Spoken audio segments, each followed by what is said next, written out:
First off, if you're going to make a video, make sure you have enough room on your iPad so you don't waste a bunch of time. All right, so reflection and refraction. So what I do is when we get to light, I basically take reflection, refraction, some stuff about light in general, and also optics like lenses and mirrors, and I put them all together. Okay, not sure exactly where we're going to be headed with that, but first off, these will be sent to you.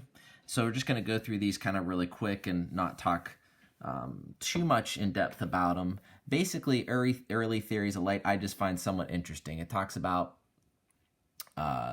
what the Greeks thought about how we see things, and how, you know, certain groups of people thought filaments came out of the eye, and those met up with, I think, filaments given off maybe by the objects, and when they meet, that's why we see things. It's just somewhat interesting, you know, early theories about and like how they came up with ideas about why we view certain things certain ways.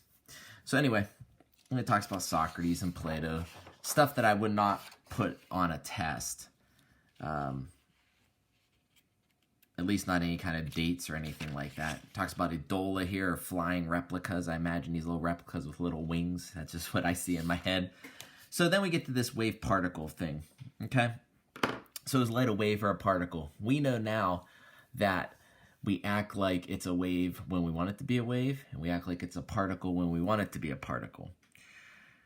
And so Einstein coined the term photons, and I think about the waves in bundles or little corpuscles of particles, okay? But basically here's the thing. So why would people think it's a particle? Well, it gets here from the sun, and outer space is a vacuum, and at the time they said, well, it's not disturbing anything, so it must actually be a particle that moves from the sun to the earth, because there's nothing to disturb, create wave patterns or anything like that. Fine. In class, I would also talk about how if you take a flashlight and shine it on your hand, and like you look at a wall, you'll see a defined outline of your hand forming a shadow. So one of the things too is that waves bend. So if you're like inside a room and the door's open and you yell, people outside the room are going to hear it because the sound will bend around corners. It's a wave. And if you think about the hand and the flashlight, it doesn't appear to bend at all. Okay, so those are a couple reasons why. High blood sugar. Those are a couple reasons why you could say that wave must be a particle. Well, then Christian Huygens here, he realized that light does bend. So if you take, and I would do this in class, if you take a laser, okay, that's the way we would do it, and maybe take a piece of note card and just cut a slit, and then barely open a slit and shine the laser through it, you'll see that basically what happens is it creates an interference pattern. And based on the last notes that we had on waves and sound, interference patterns are basically parts of destructive and constructive interference. So you see this bright spot in the middle, and then it's dark because there's nothing there, and then another bright spot, and then another bright spot, and then another bright spot. Now, as you move out to the side, the bright spots become not as bright. But those are parts of constructive interference, and then the dark parts would be destructive interference. So we do realize when light hits the edge of a barrier, it does spread out, okay? And so in the end, basically, we found that light can act both as a particle and a wave, depending on the situation that's going on. And here it talks a little bit about Newton. We always think of Newton and the 3 laws of motion. I think I have basically set it up in class for you to realize that Newton just did all kind of stuff. You know, when it came to optics, he ground his own lenses because the lenses for him at the time weren't good enough. He supposedly stared at like the sun to the point where it somewhat damaged his eyes, and he had to stay in a dark room so his eyes could recover just to see what happens. You also realize or if you ever stick your finger in your eye and you kind of push on the side of your eye a little bit, you'll notice that images become distorted because you're changing the shape of the eye, but also you might get like a little light ring, or it might see some different colors. And so he would like stick, it's called a bodkin. I think it's used for knitting. But he push it in the back corner of his eyeball between the bone and his eye just to kind of see what would happen. He would do all kind of stuff. I kind of look at him as whatever it took, he would do. But one of his big published things was optics. And you know, he's the one that showed that light is made up of all the colors, you know, and using a prism. There's a famous, I think I call it famous, I'd like to get the picture, where he's holding a prism and white light's coming through and it's spreading out into all the colors. But very important guy. You got Huygens here, okay? I already mentioned him. And then it goes on to talk about Einstein. Now, okay, characteristics of light. So what does light actually disrupt then? Okay, sound disrupts the air, and the air starts to pulse back and forth, transmitting the sound wave. So light, when it acts as a wave, actually causes disturbances in the electric and magnetic field. The EM field, electric and magnetic. Down here, E represents electric, B represents magnetic field. And they're at actually right angles to each other, so you could just think about putting your fingers together like this. And basically it creates two transverse waves, one in the electric and then one in the magnetic. Okay. Since it's not really there's not a mass, it allows them to move extremely fast. And so all electric magnetic waves travel the speed of light. So we're talking about radio waves, X-rays. If you recall, and I drew a little picture here the first time, there's something called the electromagnetic spectrum, and you'd see like X-rays, light rays, radio waves, gamma rays, all this stuff. In this section here, you'd see like visible light, and normally it's a little slit here, and then they kind of branch it out, and they'll show you like red through violet. All right, but that's called the electromagnetic spectrum. And lastly here, just some characteristics. You could read through those when you get the PowerPoint. Okay, so first off, there's going to, well, I guess this isn't first off, but there are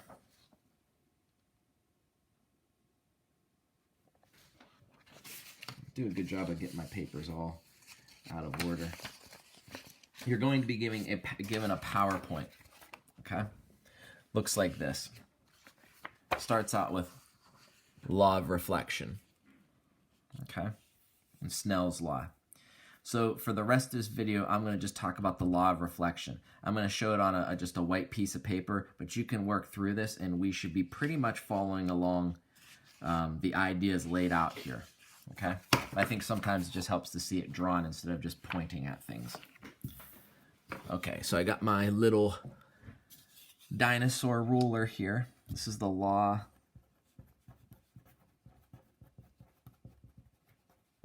of reflection. Like I said, I already drew this once. So here's our mirror, okay, or whatever surface is reflecting light. Okay. And we draw a 90-degree line to it, and that is called the normal. It is always 90 degrees to the surface, okay?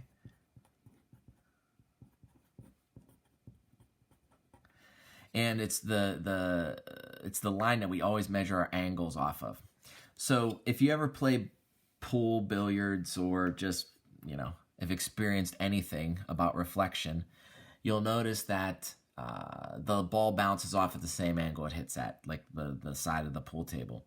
When I had a group of 9th grade students, well, I had groups for a long time of 9th grade students in physical science. One year I had them come up with their own experiments.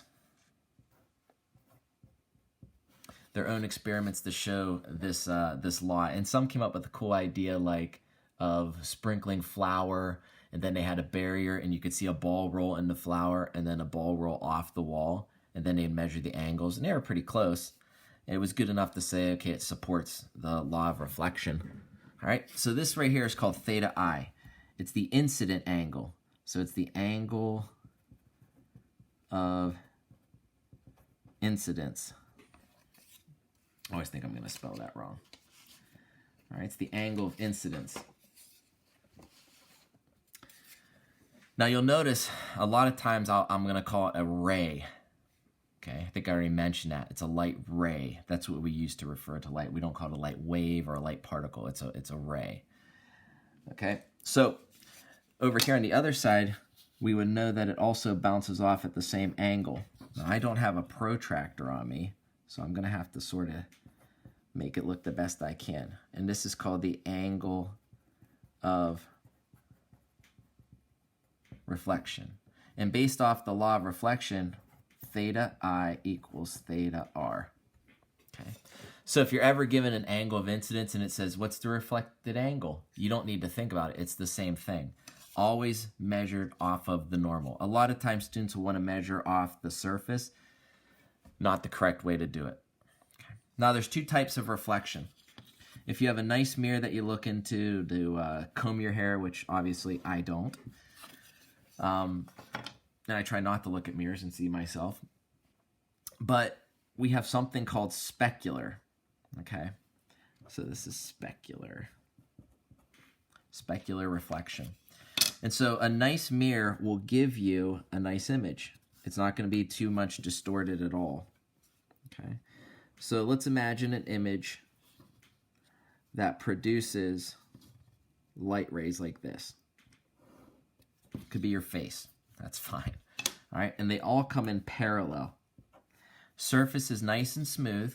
They come in parallel to each other. They're going to all bounce off parallel to each other, producing an image that looks like it really does. Okay. And that's called specular reflection.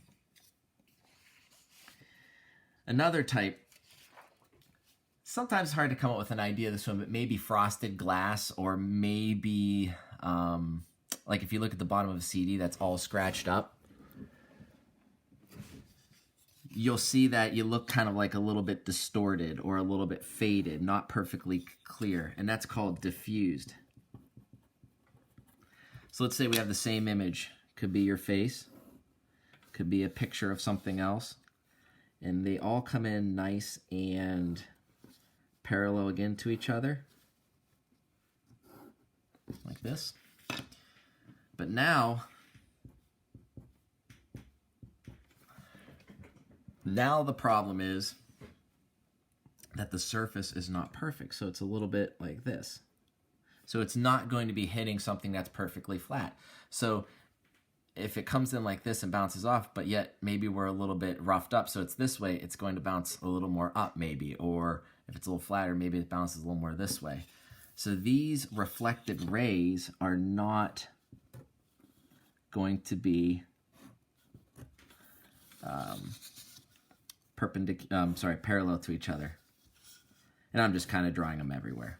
Now, I think if you had this situation, you wouldn't see a very clear image at all. Okay? I don't think a surface would normally be that bad at reflecting, but we call that diffused. So the light rays don't come back perfect. Okay? So that's the end of this video. I stop here because reflection is pretty easy. Refraction is a little bit more involved because it actually involves an equation called Snell's law. All right. Oh, one last thing. Talk about the reflection of like what you see. So Matthew was probably about 3 years old, and he says something to me like, "Dad, why do we see things?"